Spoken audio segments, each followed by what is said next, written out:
서울중앙지방법원 제12호 법정. 판사가 법봉을 들어 올렸습니다. 그런데 그 손이 공중에서 멈췄습니다. 마치 시간이 정지된 것처럼 법정 안의 모든 시선이 그 떨리는 손에 고정되었습니다. 피고인석에 앉은 노인은 고개를 숙인 채 있었습니다. 백발이 헝클어진 60대 남자. 낡은 점퍼에는 때가 잔뜩 끼어 있고 구멍난 운동화 사이로는 맨발이 보였습니다. 12번째 절도. 이번에는 편의점에서 삼각김밥 3개를 훔쳤다고 했습니다. 검사가 일어섰습니다. 피고인은 상습범입니다.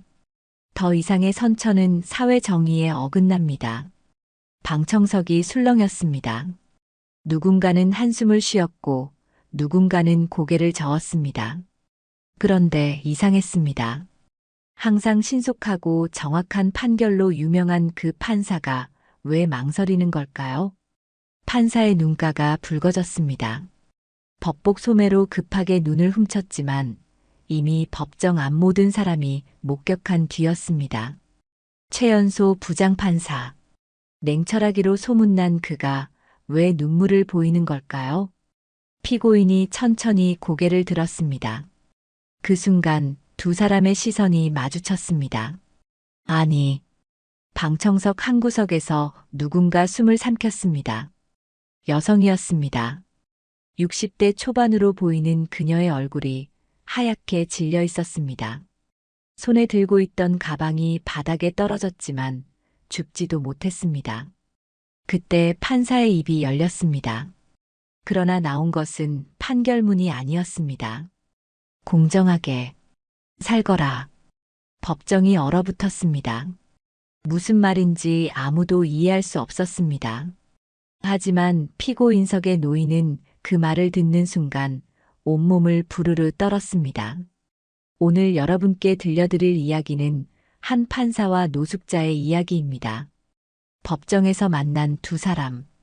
그들 사이에는 28년이라는 시간과 차마 입에 담을 수 없는 진실이 있었습니다. 혹시 이런 선택을 해보신 적 있으신가요? 정의와 가족 중 하나를 선택해야 한다면 법과 사랑 사이에서 갈등해 보신 적이 있나요? 이 이야기를 끝까지 들으신다면 아마 쉽게 잠들지 못하실 겁니다. 그리고 만약 이런 가슴 아픈 이야기들이 더 듣고 싶으시다면 구독 버튼을 눌러주세요. 저희는 매일, 정말 매일 우리 주변에 숨겨진 사연들을 전해드립니다. 종 모양 알림 설정까지 해주신다면 놓치지 않고 만나실 수 있습니다. 자, 이제 시간을 조금 되돌려 보겠습니다. 이 충격적인 재회가 있기 3일 전으로. 3일 전 월요일 아침. 강준호 부장판사는 평소처럼 일찍 법원에 도착했습니다. 38배 나이에 부장판사가 된 것은 전국적으로도 드문 일이었습니다. 언론은 그를 천재 법조인, 정의의 수호자라고 불렀지만 정작 본인은 그저 묵묵히 자신의 일을 할 뿐이었습니다. 판사님, 이번 주 배당된 사건들입니다. 서기 최민수가 서류 뭉치를 올려놓았습니다. 준호는 한 장 한 장 꼼꼼히 넘겼습니다. 대부분 일반적인 형사 사건들이었습니다. 폭행, 사기, 절도. 그런데 한 사건이 눈에 들어왔습니다. 또 강태수 씨네요. 최민수가 말했습니다. 이번이 12번째입니다. 편의점에서 먹을 것 좀 훔쳤다고 하는데 검사가 이번에는 실형을 구형한다고 합니다. 준호는 서류를 내려놓았습니다. 강태수, 65세, 주소 불명, 직업 없음, 가족관계 미상, 전형적인 노숙자 상습 절도범이었습니다. 삼각김밥 3개, 5,000원도 안 되는 금액으로 실형이라. 준호가 중얼거렸습니다. 그동안 너무 많이 봐줬다는 의견이 많습니다. 이번 담당 검사가 김서연 검사인데 아시잖아요. 원칙주의자라. 김서연, 준호의 법대 후배였습니다. 한치의 양보도 없는 것으로 유명했습니다. 그녀가 실형을 구형했다면 그만한 이유가 있을 것입니다. 그날 저녁 준호는 집에 돌아와 혼자 저녁을 먹었습니다. 결혼은 아직이었습니다. 일에만 매달려 살다 보니 어느새 38이 되어 있었습니다. 텔레비전에서는 노숙자 문제를 다루는 뉴스가 나오고 있었습니다. 서울역 주변 노숙자가 1000명을 넘었다는 내용이었습니다. 준호는 리모컨을 들어 채널을 돌리려다가 멈췄습니다. 화면 속 한 노숙자가 인터뷰를 하고 있었습니다. 우리도 한때는 평범한 사람이었어요. 가족도 있었고 직업도 있었죠. 하지만 한번 넘어지니까 다시 일어서기가 너무 힘들더라고요. 준호는 천천히 리모컨을 내려놓았습니다. 문득 어린 시절이 떠올랐습니다. 준호야, 아빠 잠깐 일 보고 올게. 28년 전 그날 아버지는 그렇게 말하고 나갔습니다. 그리고 돌아오지 않았습니다. 처음에는 사고를 당한 줄 알았습니다. 어머니와 함께 병원을 뒤지고 경찰서를 찾아다녔습니다. 하지만 아버지는 어디에도 없었습니다. 나중에야 알게 되었습니다. 아버지의 회사가 부도났다는 것을, IMF의 한파가 작은 중소기업을 집어삼켰다는 것을, 그리고 아버지가 회사 빚을 개인 보증 섰다는 것을.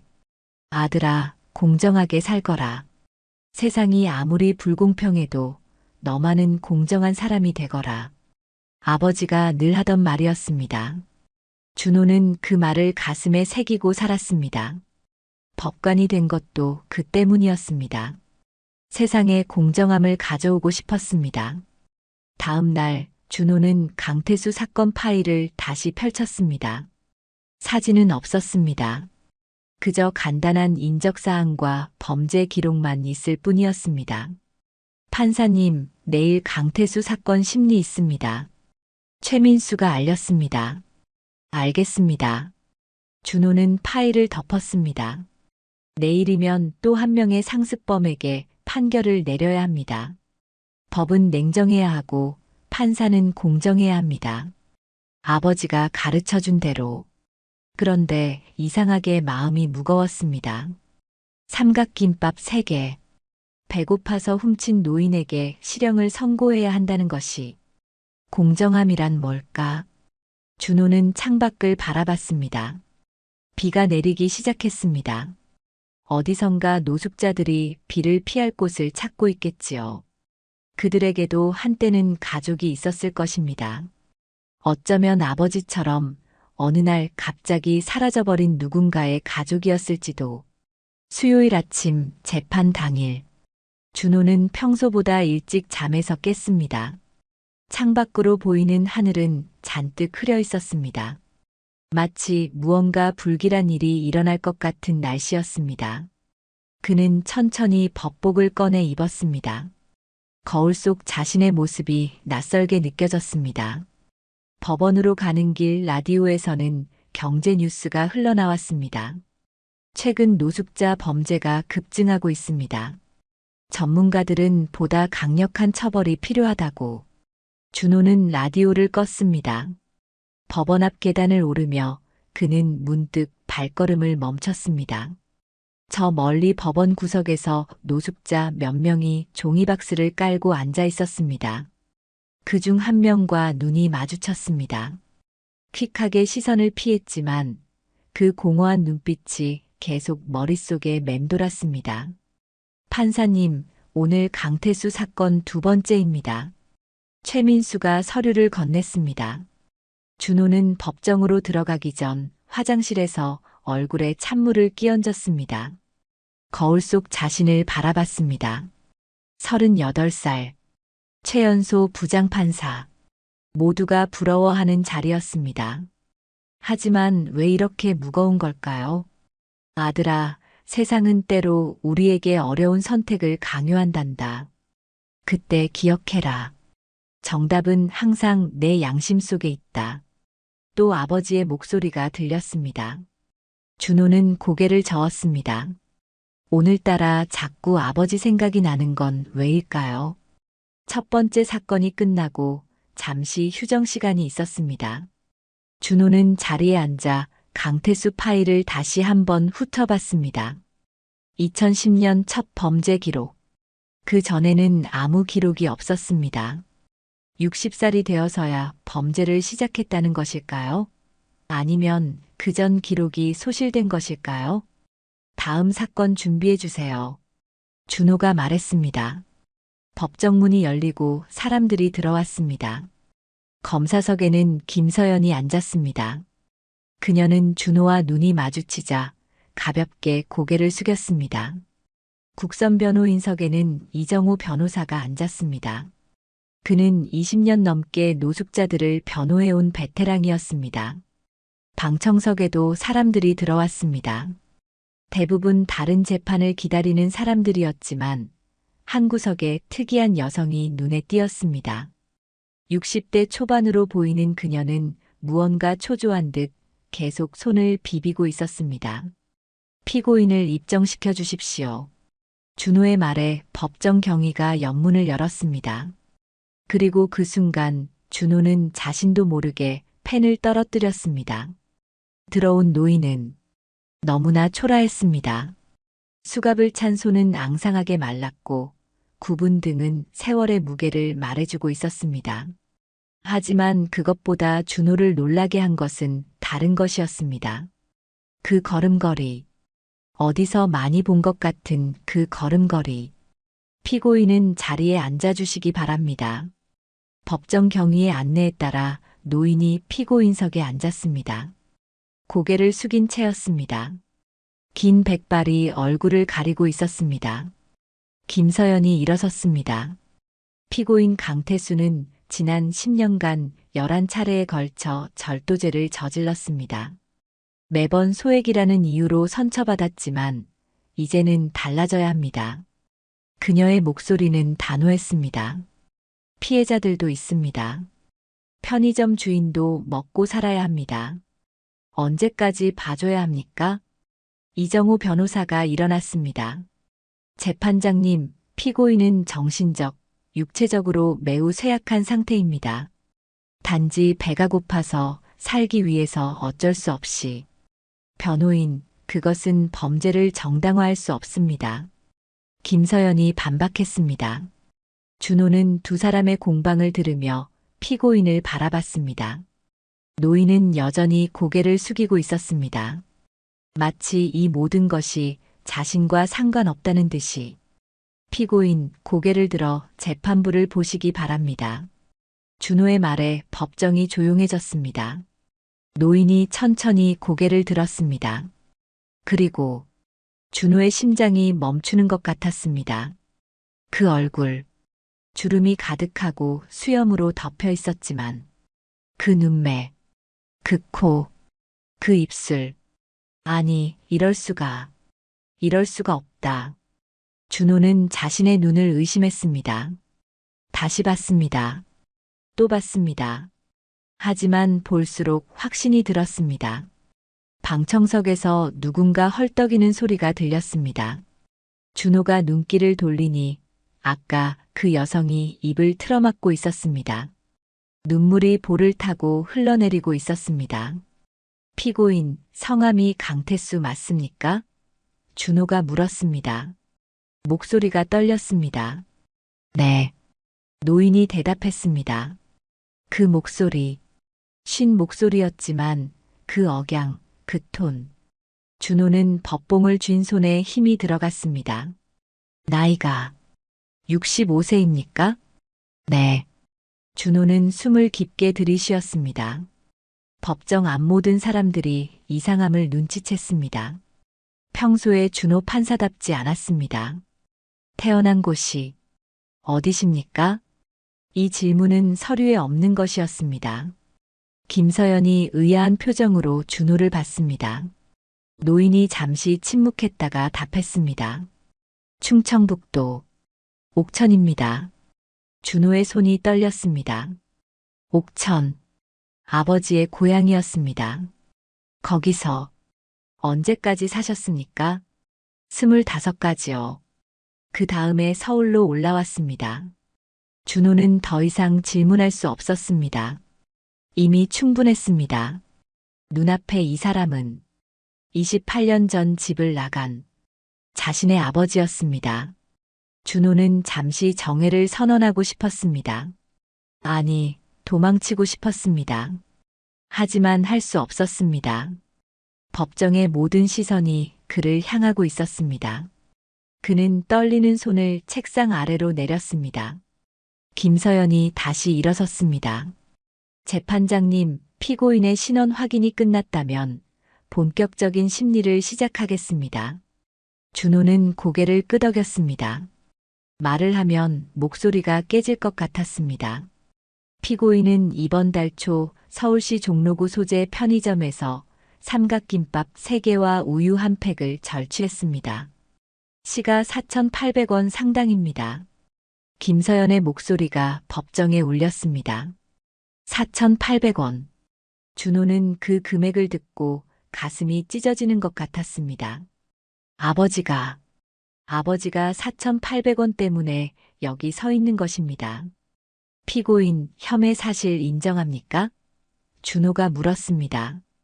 최대한 평정심을 유지하려 애썼습니다. 네, 인정합니다. 아버지의 목소리였습니다. 분명한 아버지의 목소리. 하지만 28년 전과는 너무 달랐습니다. 생기가 없고 체념이 가득한 목소리였습니다. 이정우 변호사가 일어섰습니다. 재판장님, 피고인은 당시 사흘째 아무것도 먹지 못한 상태였습니다. 병원 진단서를 제출하겠습니다.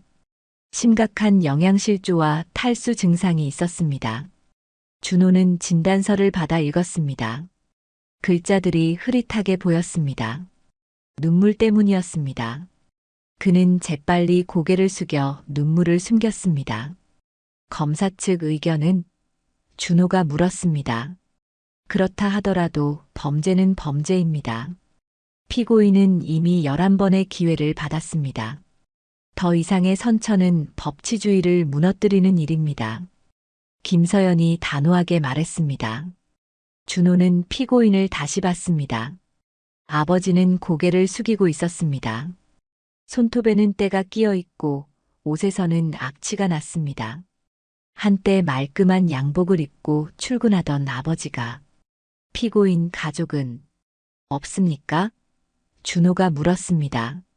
이 질문에 법정이 조용해졌습니다. 피고인이 천천히 고개를 들었습니다. 그리고 준호와 눈이 마주쳤습니다. 그 순간 준호는 확신했습니다. 아버지도 자신을 알아봤다는 것을. 그 눈빛에는 놀라움과 수치심 그리고 무언의 간청이 담겨 있었습니다. 제발 모른 척 해다오. 가족은 없습니다. 아버지가 대답했습니다. 거짓말. 준호는 속으로 외쳤습니다. 나는 여기 있는데, 당신의 아들인 내가 여기 있는데 왜 거짓말을 하는 겁니까? 방청석에서 또 헐떡이는 소리가 들렸습니다. 그 여성이 손수건으로 입을 막고 있었습니다. 준호는 이제 알 것 같았습니다. 그녀가 누구인지. 피고인, 직업은 무엇이었습니까? 과거의 말입니다. 준호가 물었습니다. 김서연이 이의를 제기하려 일어섰다가 다시 앉았습니다. 뭔가 이상한 분위기를 느낀 것 같았습니다. 전자부품 만드는 작은 회사를 운영했습니다. 아버지가 답했습니다. 준호의 가슴이 뛰었습니다. 맞았습니다. 아버지의 회사였습니다. 강태수 전자. 직원 20명의 작은 회사. IMF의 한파에 무너진 그 회사. 언제까지 운영하셨습니까? 97년까지요. 28년 전. 정확했습니다. 그 후에는 무엇을 하셨습니까? 아버지가 잠시 침묵했습니다. 그리고 말했습니다. 이것저것. 닥치는 대로 일했습니다. 공사장, 물류창고, 청소. 그러다가 몸이 망가져서. 준호는 서류를 뒤적였습니다. 2010년. 아버지가 범죄를 시작한 해.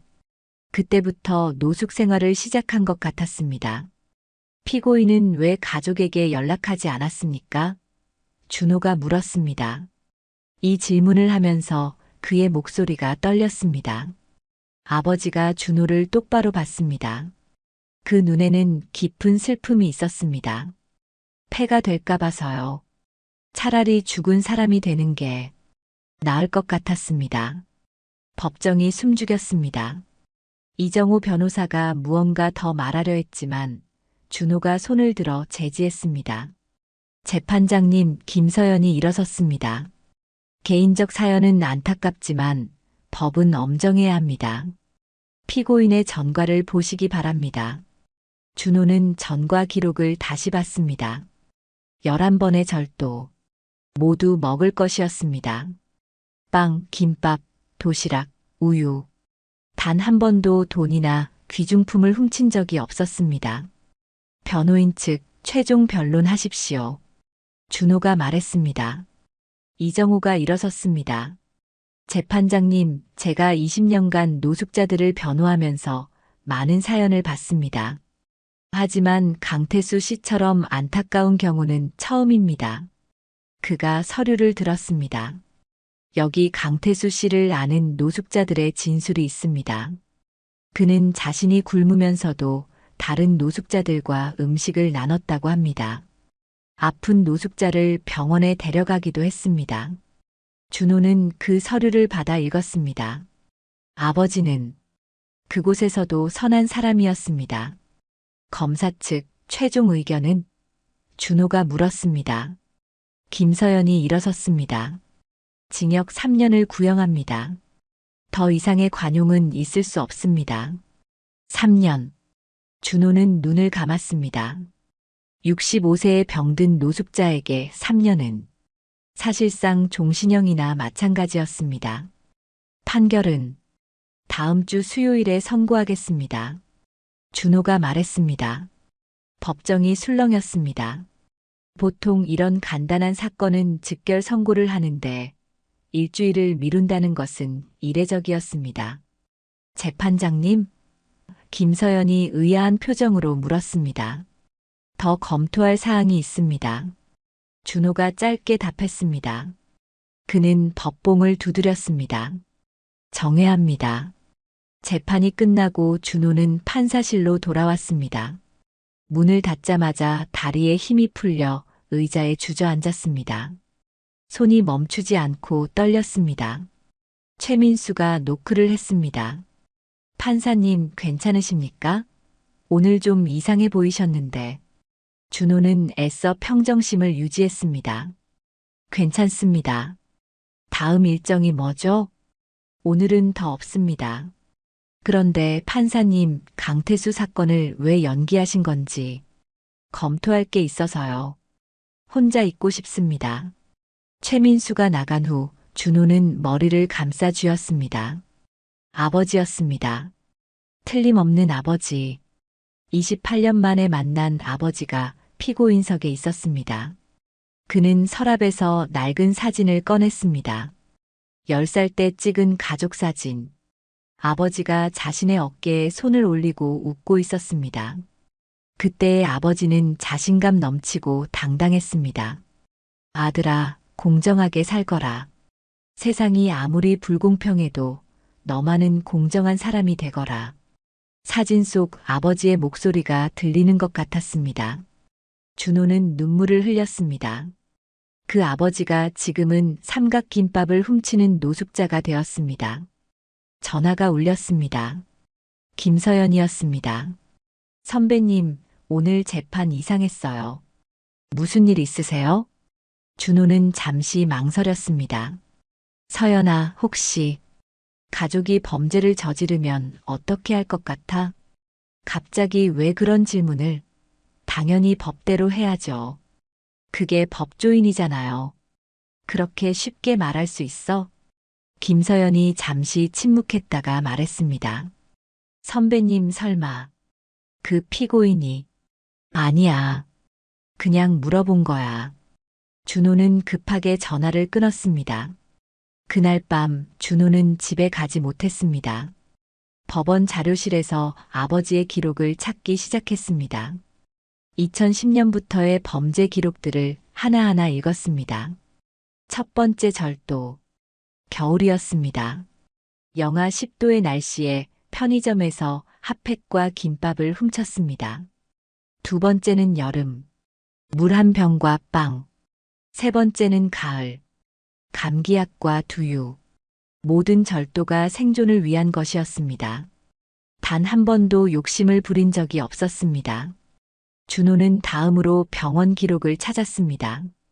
아버지는 당뇨와 고혈압을 앓고 있었습니다. 제대로 된 치료를 받지 못해 합병증도 시작되었습니다. 시력도 많이 떨어진 상태였습니다. 새벽 3시 준호는 법원을 나섰습니다. 그리고 차를 몰고 서울역으로 갔습니다. 노숙자들이 모여 있는 곳이었습니다. 혹시 강태수 씨를 아십니까? 준호는 노숙자들에게 물었습니다. 한 노숙자가 고개를 끄덕였습니다. 태수 형님이요? 좋은 분이죠. 자기도 굶으면서 새로운 사람들 챙기고 어떤 분인지 좀 더 자세히. 글쎄요, 말이 별로 없어요. 가끔 혼자 울고 있는 걸 봤어요. 가족 얘기는 절대 안 해요. 물어보면 그냥 혼자라고만. 또 다른 노숙자가 끼어들었습니다. 한 번은 제가 아파서 쓰러졌는데 태수 형님이 없고 병원까지 가주셨어요. 병원비도 대신 내주고. 어디서 구한 돈인지. 준호는 가슴이 먹먹해졌습니다. 그분이 왜 이렇게 된 건지 아십니까? 자세히는 몰라요. 하지만 IMF 때 사업 망했다고. 빚쟁이들한테 쫓겨서 가족이랑도 헤어졌다고 들었어요. 준호는 노숙자들에게 돈을 좀 주고 돌아섰습니다. 하늘이 밝아오고 있었습니다. 법원으로 돌아온 준호는 이정호 변호사를 만났습니다. 변호사님, 강태수 씨에 대해 더 아시는 게 있습니까? 이정호는 준호를 유심히 봤습니다. 판사님이 왜 그렇게 관심을? 그냥 뭔가 안타까워서요. 이정호는 한숨을 쉬었습니다. 사실 강태수 씨가 한 번 제게 말한 적이 있습니다. 아들이 있다고. 훌륭한 아들이 있는데 자기 같은 아버지는 없는 게 낫다고. 준호의 눈물이 다시 흘렀습니다. 그 아들이 누군지는 모릅니다. 이름도 안 말해요. 그냥 자기보다 훨씬 훌륭한 사람이 됐을 거라고만. 준호는 고개를 숙였습니다. 이정호가 조용히 말했습니다. 판사님 혹시... 아닙니다. 준호가 급하게 부인했습니다. 그날 오후 준호는 어머니를 찾아갔습니다. 작은 반찬 가게를 운영하는 어머니. 법정에서 봤던 그 여성이 맞았습니다. 엄마. 어머니는 준호를 보자 눈물을 터뜨렸습니다. 너도 봤구나. 내 아버지를. 엄마도 알고 있었어요? 어머니는 고개를 끄덕였습니다. 5년 전부터 가끔 가게 앞을 지나가는 걸 봤어. 하지만 나를 피해서 도망가더라. 차마 붙잡을 수가 없었어. 왜 말 안 했어요? 내가 판사잖아. 내 아버지가 범죄자가 됐다는 걸 어떻게 말해. 차라리 죽은 사람으로 남는 게. 준호는 어머니를 안았습니다. 두 사람은 한참을 울었습니다.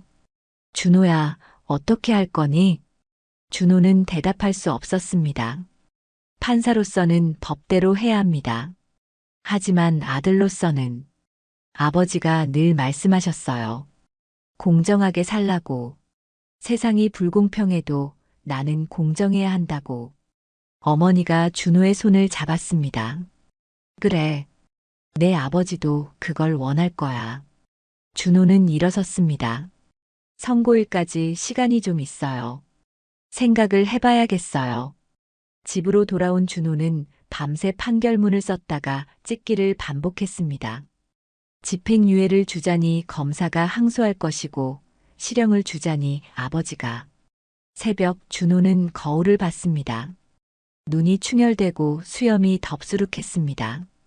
그는 아버지의 말을 다시 떠올렸습니다. 공정하게 살거라. 그 말이 지금 이 순간 칼이 되어 가슴을 찌르고 있었습니다. 선고일, 수요일 아침. 준호는 법복을 입으며 거울을 봤습니다. 일주일 사이에 얼굴이 반쪽이 되었습니다. 어머니가 매일 전화했지만 받지 못했습니다. 무엇을 말해야 할지 몰랐기 때문입니다. 법원 복도를 걸으며 준호는 주머니 속 판결문을 만졌습니다. 일주일 동안 수십 번을 고쳐 쓴 판결문. 그러나 여전히 확신이 서지 않았습니다. 판사님 준비되셨습니까? 최민수가 물었습니다. 준호는 고개를 끄덕였습니다. 법정으로 들어가는 발걸음이 천근만근이었습니다. 법정은 예상외로 사람이 많았습니다. 일주일 연기된 선고에 관심이 생긴 모양이었습니다. 몇몇 기자들도 보였습니다. 최연소 부장판사의 이례적 선고 연기라는 기사가 나간 탓이었습니다. 방청석 한 구석에 어머니가 앉아 있었습니다. 검은 옷을 입고 선글라스를 쓴 채였습니다. 준호와 눈이 마주치자 고개를 살짝 끄덕였습니다. 피고인을 입정시켜 주십시오. 아버지가 들어왔습니다. 일주일 전보다 더 초췌해 보였습니다. 구치소에서 제대로 먹지도 못한 것 같았습니다. 피고인석에 앉은 아버지가 준호를 봤습니다. 그 눈빛에는 체념이 가득했습니다. 마치 이제 다 끝났다고 말하는 것 같았습니다. 김서연이 일어섰습니다. 재판장님, 일주일 동안 검토하신 결과는 어떠신지요? 준호는 판결문을 폈습니다. 손이 떨려 종이를 제대로 잡기 어려웠습니다. 피고인 강태수에 대한 판결을 선고합니다. 법정이 숨을 죽였습니다. 준호는 심호흡을 했습니다. 그리고 아버지를 똑바로 봤습니다. 피고인은 수차례 절도 전과가 있는 상습범입니다. 이는 명백한 사실입니다. 김서연이 고개를 끄덕였습니다. 이정호 변호사는 한숨을 쉬었습니다. 그러나 준호가 말을 이었습니다. 이 사건은 단순한 절도 사건이 아닙니다. 법정이 술렁였습니다. 준호는 일주일 동안 조사한 자료를 꺼냈습니다. 피고인 강태수 씨는 97년까지 전자부품 회사를 운영했습니다. IMF 외환위기로 부도가 났고 10억이 넘는 빚을 개인이 떠안았습니다. 아버지가 고개를 들어 준호를 봤습니다. 놀란 표정이었습니다.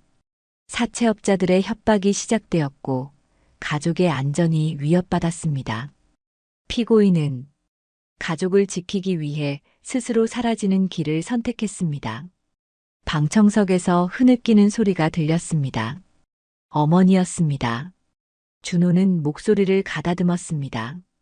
피고인은 이후 20년간 공사장, 물류창고, 청소 일을 하며 살았습니다. 번 돈의 대부분을 빚 갚는 데 썼다는 기록이 있습니다. 김서연이 놀란 표정으로 준호를 봤습니다. 이런 조사를 했다는 것에 놀란 것 같았습니다. 2010년 피고인은 산업재해로 허리를 다쳤고 더 이상 일을 할 수 없게 되었습니다.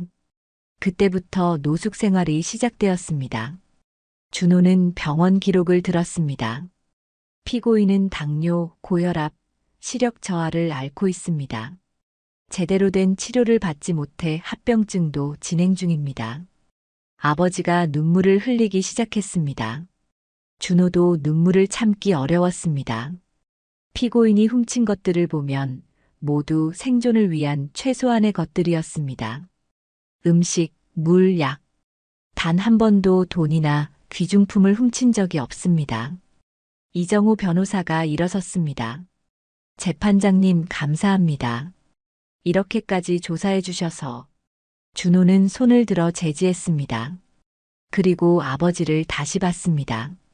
피고인 강태수 씨, 일어서 주십시오. 아버지가 비틀거리며 일어섰습니다. 두 부자가 법정에서 마주 섰습니다. 본 재판부는 피고인의 처지를 깊이 이해합니다. 하지만 준호는 눈을 감았다가 떴습니다. 법은 누구에게나 공정해야 합니다. 개인적 사정이 범죄를 정당화할 수는 없습니다. 아버지가 고개를 끄덕였습니다. 마치 그래, 나도 안다고 말하는 것 같았습니다. 그러나 법은 또한 자비로워야 합니다. 처벌이 목적이 아니라 교화와 회복이 목적이어야 합니다. 준호는 판결문을 들었습니다. 피고인 강태수에게 징역 1년을 선고합니다. 법정이 술렁였습니다. 김서연이 일어서려 했습니다. 단 준호가 말을 이었습니다. 집행유예 3년을 명합니다. 보호관찰 기간 동안 사회봉사 200시간, 그리고 의무적 치료 명령을 내립니다. 집행유예. 실형이 아니었습니다. 김서연이 놀란 표정으로 앉았습니다. 피고인은 노숙자 쉼터에 입소하여 치료를 받으며 그곳에서 다른 노숙자들을 돕는 봉사활동을 하십시오. 이것이 진정한 속죄의 길이라 믿습니다. 아버지가 준호를 봤습니다. 그 눈에는 놀라움과 감사, 그리고 무언의 질문이 담겨 있었습니다. 너는 정말 나를 모르는 거니? 준호는 판결문을 내려놓았습니다. 그리고 말했습니다. 피고인 강태수 씨. 아버지가 대답했습니다. 네, 재판장님. 당신에게도 가족이 있었을 겁니다. 그들은 당신을 기다렸을 겁니다. 28년이라는 긴 시간 동안 아버지의 어깨가 떨리기 시작했습니다. 이제라도 돌아갈 곳이 있다면 돌아가십시오. 용서를 구하고 화해하십시오. 그것이 진정한 회복의 시작입니다. 준호는 법봉을 들었습니다. 그런데 그 순간 방청석에서 누군가 일어섰습니다. 어머니였습니다. 그녀가 선글라스를 벗으며 외쳤습니다. 여보. 법정이 얼어붙었습니다. 모든 시선이 어머니에게 쏠렸습니다. 아버지가 뒤를 돌아봤습니다. 그리고 어머니를 본 순간 무너져 내렸습니다. 영수가. 법정이 완전히 혼란에 빠졌습니다. 기자들이 일제히 카메라를 들었고 방청객들은 수군거리기 시작했습니다. 법원 경위들도 당황한 표정으로 서로를 바라봤습니다. 정숙하십시오. 준호가 법봉을 두드렸지만 소용없었습니다. 어머니가 방청석을 빠져나와 피고인석으로 다가갔습니다.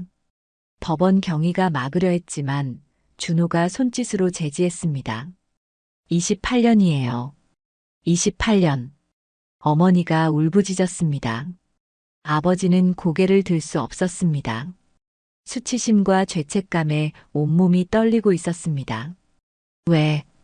왜 연락도 안 했어요? 살아있다는 말 한마디도 안 하고. 어머니의 목소리가 법정에 울렸습니다. 김서연이 일어섰습니다. 재판장님, 이것은 법정 질서를 어지럽히는. 잠시만요. 준호가 김서연을 제지했습니다. 그리고 어머니를 봤습니다. 부인, 피고인과 어떤 관계이십니까? 어머니가 준호를 봤습니다. 그 눈빛에는 간절함이 있었습니다. 그녀도 알고 있었습니다. 준호가 이 모든 것을 알고 있다는 것을. 하지만 법정에서 판사로서 연기해야 한다는 것을.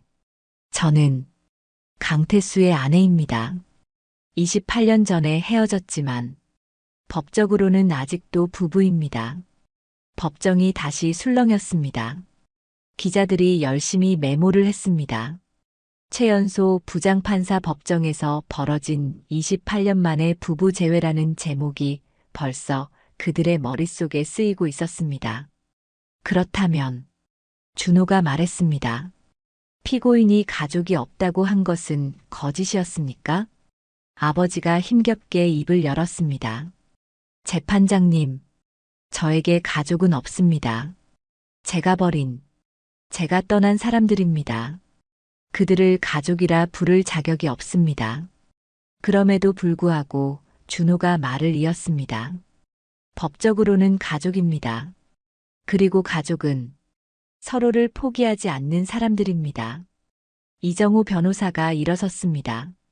재판장님, 죄송합니다만 사실 저도 알고 있었습니다. 강태수 씨에게 가족이 있다는 것을. 하지만 그가 간절히 부탁했습니다.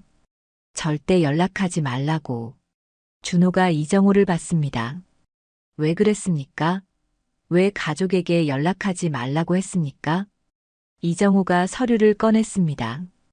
여기 강태수 씨가 제게 맡긴 편지가 있습니다. 자신이 죽으면 전해달라고. 허락하신다면 읽어보겠습니다. 준호가 고개를 끄덕였습니다. 이정호가 편지를 펼쳤습니다. 사랑하는 아내와 아들에게 내가 이 편지를 쓰는 지금 나는 서울역 지하도에 있습니다. 오늘도 당신들을 멀리서 봤습니다. 아내는 여전히 아름답고 아들은 훌륭한 사람이 되었더군요. 준호의 눈에서 눈물이 흘렀습니다. 법복 소매로 급히 닦았지만 이미 많은 사람들이 봤습니다. 이정호가 계속 읽었습니다. 나는 비겁한 사람입니다. 사업 실패로 빚더미에 앉았고 사채업자들이 당신들을 위협했습니다. 아들의 학교까지 찾아가 협박했다는 것을 알았을 때 나는 결심했습니다. 내가 사라져야 당신들이 안전하다고. 법정이 숨죽였습니다. 어머니는 손으로 입을 막고 오열했습니다. 하지만 떠날 수 없었습니다. 멀리서라도 당신들을 보고 싶었습니다. 그래서 노숙자가 되어서도 서울에 남았습니다. 아들이 사법고시에 합격했을 때 나는 신문에서 그 기사를 오려 가슴에 품고 다녔습니다.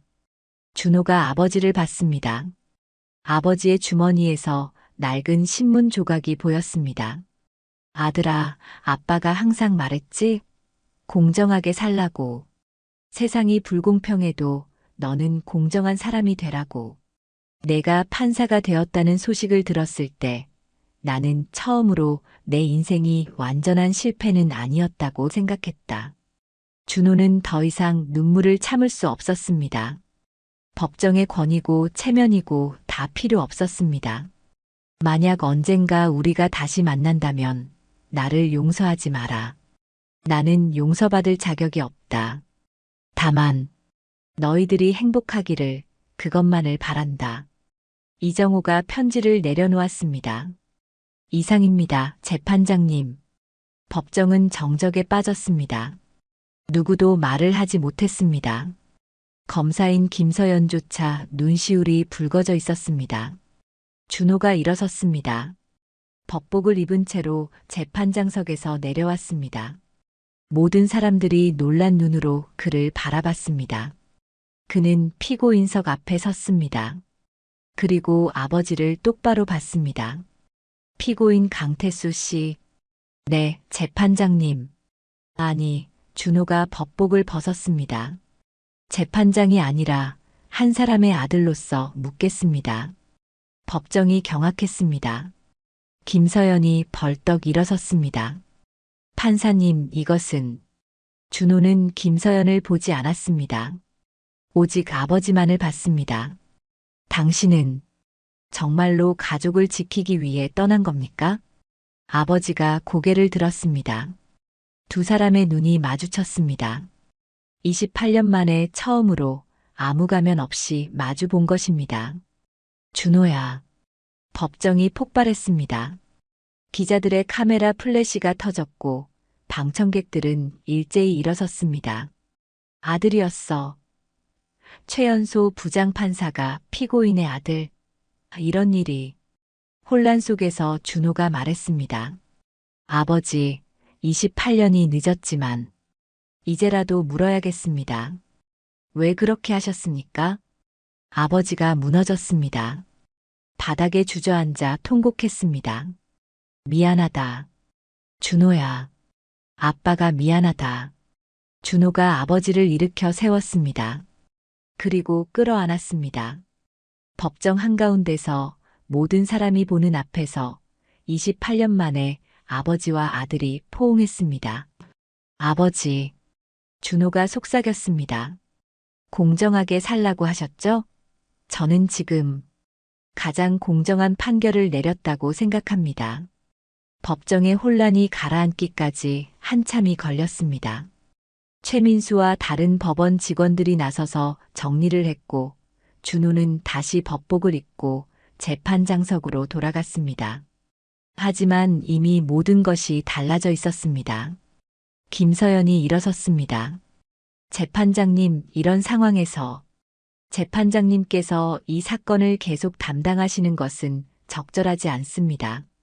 기피 신청을 하겠습니다. 준호가 고개를 끄덕였습니다. 이해합니다. 하지만 이미 판결은 선고되었습니다.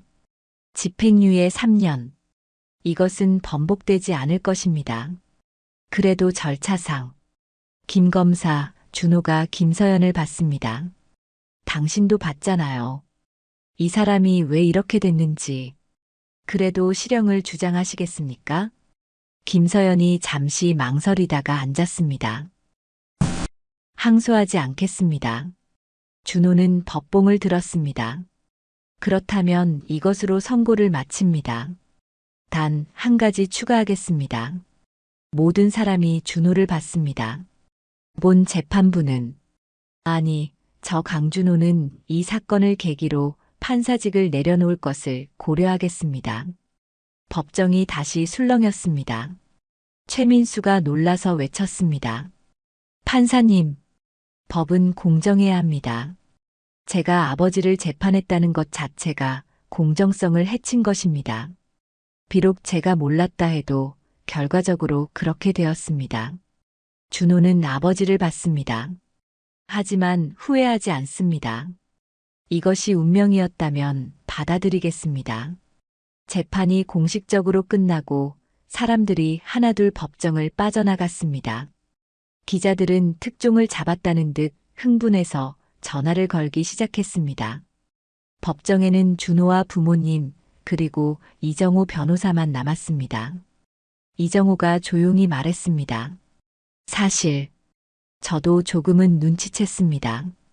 강태수 씨가 판사님을 보는 눈빛이 남달랐거든요. 그리고 판사님의 이름을 들었을 때 그의 반응이 알고 계셨으면서 왜? 준호가 물었습니다. 제 의뢰인이 원하지 않았기 때문입니다. 그는 끝까지 숨기려 했습니다. 아들의 미래를 망치고 싶지 않다고 아버지가 힘겹게 말했습니다. 준호야, 내가 판사가 됐다는 걸 알았을 때 나는 더더욱 나타날 수 없었다. 노숙자 아버지가 있다는 게 알려지면 내 경력에 흠이 될까봐. 아버지, 준호가 아버지의 손을 잡았습니다. 저는 아버지가 자랑스럽습니다. 아버지가 고개를 들어 준호를 봤습니다. 믿을 수 없다는 표정이었습니다. 아버지는 가족을 지키기 위해 모든 것을 포기했습니다. 28년 동안 지옥 같은 삶을 살면서도 단 한 번도 우리를 찾아오지 않았습니다. 그것이 얼마나 힘든 일인지 이제야 알겠습니다. 어머니가 다가왔습니다. 여보, 사실 나도 알고 있었어요. 5년 전부터 당신이 가게 앞을 지나가는 걸 봤어요. 아버지가 놀라서 어머니를 봤습니다. 따라가려고 했어요. 붙잡고 싶었어요. 하지만 당신이 도망가는 모습을 보고 아직은 때가 아니구나 생각했어요. 영수가. 그런데 알아요? 당신이 떠난 후에 무슨 일이 있었는지. 어머니의 목소리가 떨렸습니다. 사채업자들이 정말로 찾아왔어요. 하지만 당신이 죽었다는 소문이 퍼지자 그들도 포기했어요. 경찰도 당신이 한강에 투신했다고 결론 내렸고요. 준호가 말했습니다. 어머니는 혼자서 저를 키우셨어요. 반찬 가게를 하면서 새벽부터 밤까지 일하셨죠. 그래도 우리 아들이 이렇게 훌륭하게 자라줘서 어머니가 준호를 보며 미소 지었습니다. 아버지가 무릎을 꿇었습니다. 용서해 주오. 영수가. 준호야. 내가 너무 비겁했어. 준호가 아버지를 일으켜 세웠습니다. 아버지, 이제 그만하세요. 이제는 집으로 돌아오세요. 하지만 내가 무슨 면목으로, 면목이 뭐가 중요합니까? 준호가 단호하게 말했습니다. 가족인데요. 28년이 지났어도 우리는 여전히 가족입니다. 이정호 변호사가 봉투를 하나 꺼냈습니다. 강태수 씨, 이것도 전해드려야겠네요. 이게 뭡니까? 아버지가 물었습니다. 당신이 도운 노숙자들이 모은 돈입니다. 당신이 구치소에 있는 동안 그들이 10원, 100원씩 모았어요. 병원비에 보태라고. 봉투 안에는 구겨진 지폐들과 동전들이 가득했습니다. 많은 돈은 아니었지만 그 정성이 느껴졌습니다. 아버지가 또 울기 시작했습니다. 내가 뭘 했다고. 당신은 좋은 사람입니다. 강태수 씨. 이정호가 말했습니다. 노숙자들 사이에서 당신은 영웅이에요. 자기도 굶으면서 남을 돕는 사람. 그런 사람이 몇이나 되겠습니까? 준호가 아버지를 보며 말했습니다. 아버지, 제가 어릴 때 늘 말씀하셨죠. 공정하게 살 거라고. 저는 그 말을 지키며 살았습니다. 그리고 오늘 가장 공정한 판결을 내렸다고 생각합니다. 준호야, 집행유예 기간 동안 아버지는 저희 집에서 지내실 겁니다. 치료도 제대로 받으시고 건강도 회복하시고 그리고 손자도 봐야죠. 아버지가 놀라서 준호를 봤습니다. 손자? 준호가 쑥스럽게 웃었습니다. 아직은 아니지만 곧 결혼할 사람이 있습니다. 아버지가 돌아오시면 인사드리려고요. 어머니가 놀랐습니다. 준호야, 정말? 누구니? 나중에 말씀드릴게요. 일단 아버지부터 모시고 가야죠. 세 사람이 법원을 나섰습니다. 밖에는 기자들이 기다리고 있었습니다. 판사님, 한 말씀만. 28년 만에 재회 소감이. 정말 사직하실 겁니까? 준호는 잠시 멈춰 섰습니다. 그리고 마이크를 향해 말했습니다. 법은 때로 차갑습니다. 하지만 법을 집행하는 사람은 따뜻해야 합니다. 저는 오늘 그것을 배웠습니다. 그리고 그는 아버지를 보았습니다. 아버지가 항상 말씀하셨습니다. 공정하게 살라고. 저는 앞으로도 그렇게 살 것입니다. 판사로서든 한 사람의 아들로서든. 석 달 후, 준호는 여전히 법복을 입고 있었습니다.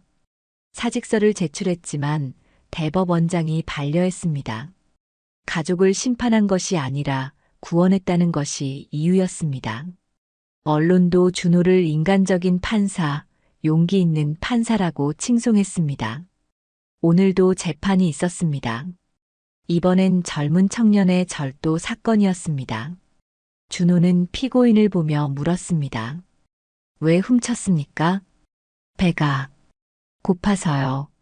준호는 잠시 침묵했다가 말했습니다. 이 법정은 당신을 처벌하기 위한 곳이 아닙니다. 다시 일어서도록 돕기 위한 곳입니다. 기억하십시오. 그는 집행유예를 선고했습니다. 그리고 취업 알선 프로그램에 연결해 주었습니다. 피고인이 눈물을 흘리며 인사했습니다. 재판이 끝나고 준호는 집으로 향했습니다. 현관문을 열자 고소한 냄새가 났습니다. 왔니? 어머니가 부엌에서 나왔습니다. 아버지가 저녁 준비하고 계셔. 준호가 놀라서 부엌으로 갔습니다. 아버지가 앞치마를 두르고 요리를 하고 있었습니다. 석 달 사이에 많이 건강해졌습니다. 깨끗이 면도한 얼굴에는 생기가 돌았습니다. 아버지, 요리를 하세요? 아버지가 쑥스럽게 웃었습니다. 노숙할 때 익힌 재주야. 별것 없는 재료로도 맛있게 만드는 법을 배웠거든. 오늘 메뉴가 뭔데요? 김치찌개다. 내가 어릴 때 좋아했잖아. 준호는 놀랐습니다. 그걸 아직도 기억하세요? 아들이 좋아하는 음식을 어떻게 잊겠니? 매운 걸 좋아했지. 그리고 꼭 계란을 풀어달라고 했고, 아버지는 냄비에 계란을 풀었습니다. 준호는 그 모습을 보며 어린 시절을 떠올렸습니다. 식탁에 둘러앉았습니다. 평범한 저녁 식사였지만 28년 만에 가족 식사였습니다. 아버지, 사회봉사는 어떠세요? 좋아. 노숙자 쉼터에서 요리를 만들어주고 있어. 내가 그들의 마음을 가장 잘 아니까. 어머니가 말했습니다. 당신이 만든 음식을 먹고 많은 분들이 희망을 찾는다고 하더라. 쉼터 원장님이 고맙다고 전화까지 했어. 아버지가 겸연쩍게 웃었습니다. 그저 내가 받은 걸 돌려주는 것뿐이야. 준호가 말했습니다. 아버지, 제가 요즘 새로운 프로젝트를 준비하고 있어요. 무슨 프로젝트? 회복적 사법 프로그램이에요. 범죄자를 처벌만 하는 게 아니라 그들이 왜 그렇게 됐는지 이해하고 도와주는 거죠. 특히 생계형 범죄자들을 위한 특별 법정을 만들려고요. 아버지가 놀라서 준호를 봤습니다. 그게 나 때문에 아버지뿐만 아니라 수많은 강태수들을 위해서요. 그들도 한때는 누군가의 아버지였고 아들이었고 남편이었을 거예요. 아버지의 눈가가 촉촉해졌습니다. 준호야, 아버지가 가르쳐 주셨잖아요. 공정하게 살라고. 이제 저는 알아요. 진정한 공정함이란 무엇인지. 그것은 모두를 똑같이 대하는 게 아니라 각자의 사정을 이해하고 그에 맞게 대하는 거라는 걸요. 그때 초인종이 울렸습니다. 준호가 문을 열자 김서연이 서 있었습니다. 안녕하세요, 어머님, 아버님. 부모님이 놀랐습니다. 준호가 말했습니다. 제가 결혼하려는 사람이에요. 검사님이? 어머니가 놀랐습니다. 김서연이 인사했습니다. 그때 법정에서 있었던 일, 정말 감동적이었어요. 그리고 준호 선배가 왜 그렇게 공정함을 중요시하는지 알게 됐죠. 아버지가 김서연을 보며 말했습니다. 그때 실형을 구형했던. 죄송합니다. 저도 그때는 법만 생각했어요. 하지만 이제는 달라요. 사람을 먼저 봐야 한다는 걸 배웠습니다. 저녁 식사가 화기애애하게 이어졌습니다. 김서연은 아버지가 만든 김치찌개를 먹으며 감탄했습니다. 정말 맛있어요. 어디서 이런 솜씨를. 고생하면 얻는 게 있는 법이지. 아버지가 웃었습니다. 식사 후 준호와 아버지는 베란다에 나갔습니다. 도시의 야경이 펼쳐져 있었습니다. 준호야, 내가 너에게 너무 큰 짐을 지운 건 아닐까? 무슨 말씀이세요? 공정하게 살라는 말. 그것 때문에 내가 얼마나 힘들었을까. 준호가 고개를 저었습니다. 아니에요. 그 말 덕분에 제가 여기까지 올 수 있었어요. 그리고 그 말 덕분에 아버지를 다시 만날 수 있었고요. 아버지가 준호를 봤습니다. 정말 나를 용서하니? 용서할 게 없어요. 아버지는 가족을 지키기 위해 최선을 다했잖아요. 비록 방법은 틀렸을지 몰라도 그 마음만은 진짜였으니까요. 두 사람은 나란히 서서 도시를 바라봤습니다. 어디선가 노숙자들이 잠자리를 찾고 있을 것입니다. 그들 중에도 누군가의 아버지가 있겠지요. 아버지, 내일 쉼터에 저도 같이 가면 안 될까요? 왜? 제가 만든 프로그램을 직접 설명하고 싶어요. 그분들께 희망을 드리고 싶어요. 아버지가 준호의 어깨에 손을 올렸습니다. 그래, 같이 가자. 우리가 함께하면 많은 것을 바꿀 수 있을 거야. 1년 후 준호의 회복적 사법 프로그램은 전국적으로 확대되었습니다. 수많은 생계형 범죄자들이 처벌 대신 도움을 받게 되었습니다. 그리고 그 중심에는 한 노숙자였던 아버지의 이야기가 있었습니다. 아버지는 이제 쉼터의 정식 직원이 되었습니다. 노숙자들의 멘토가 되어 그들이 다시 일어설 수 있도록 돕고 있습니다. 어느 날 한 기자가 아버지에게 물었습니다. 28년의 시간을 후회하십니까? 아버지는 준호를 보며 답했습니다. 후회는 합니다. 하지만 그 시간이 있었기에 지금의 우리가 있다고 생각합니다. 그리고 무엇보다 그는 잠시 말을 멈추었다가 이었습니다. 제 아들이 진정으로 공정한 사람이 되었다는 것이 자랑스럽습니다. 이 이야기는 여기서 끝이 납니다. 하지만 진짜 이야기는 이제부터 시작입니다. 우리 주변에는 수많은 강태수가 있고 그들을 기다리는 가족이 있습니다. 법은 차갑지만 사람은 따뜻해야 합니다. 정의는 필요하지만 자비도 필요합니다. 그리고 무엇보다 우리는 서로를 포기하지 말아야 합니다. 강준호 판사는 오늘도 법정에 섭니다. 이제 그의 판결문에는 법조문만 있는 것이 아닙니다. 거기에는 사람의 이야기가 있고 이해와 공감이 있습니다. 그리고 그는 매일 아침 출근하며 되냅니다. 공정하게 하지만 따뜻하게.